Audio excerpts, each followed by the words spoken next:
Guys, develop your market potential.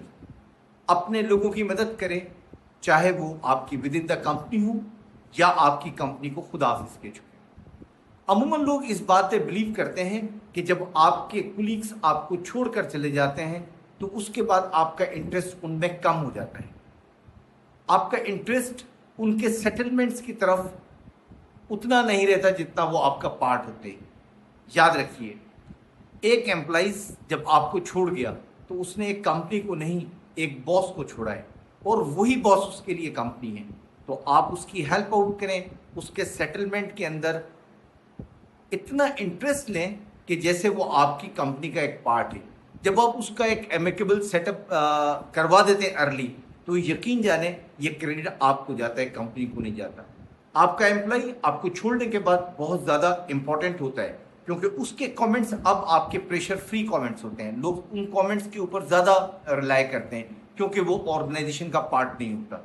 जब तक वो ऑर्गेनाइजेशन का पार्ट होता है तो ये ज़रूर समझा जाता है कि एक लॉयल्टी, एक बॉस की अपनी जो है एथिकली जो है उसके अगेंस्ट बात ना करना, कुछ ऐसे नॉर्म्स आ जाते हैं जिसकी वजह से लोग समझते हैं कि अगर ये बात करना चाहता है तो शायद नहीं कर सकता। उसकी वजह यह है कि कुछ नॉर्म्स ऐसे हैं कि ये अपनी कंपनी में रहते हुए उसके अगेंस्ट बात नहीं कर सकता।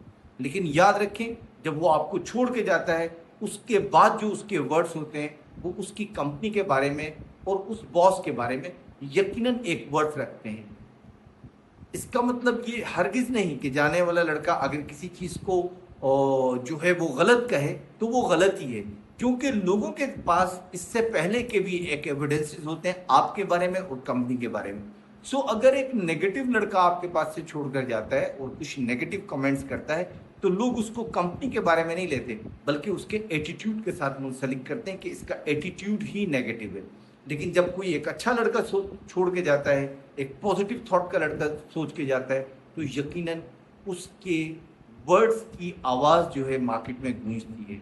सो अपने रिलेशनशिप को हमेशा हमेशा के लिए रखें प्रोफेशनली। जो लोग आपके पास से चले गए वो आपके कुलीग्स हैं और हमेशा रहेंगे, और आपकी रेस्पेक्ट हमेशा करते रहेंगे अगर आपने उनके साथ एक अच्छा एटीट्यूड रखा है। सो कोशिश करें कि रहने वाले और जाने वाले तमाम लोगों के साथ आपका एक बेहतरीन रिलेशनशिप हो, ताकि आप एक कामयाब लीडर बन सकें। तो मिलते हैं अगली वीडियो में लीडरशिप की इसी कंटिन्यूटी के साथ। आपसे हम कहेंगे कि हमारे चैनल को ज़रूर सब्सक्राइब करें और इसको शेयर ज़रूर दें, ताकि ज़्यादा से ज़्यादा लोगों तक हमारा मैसेज पहुंच सके।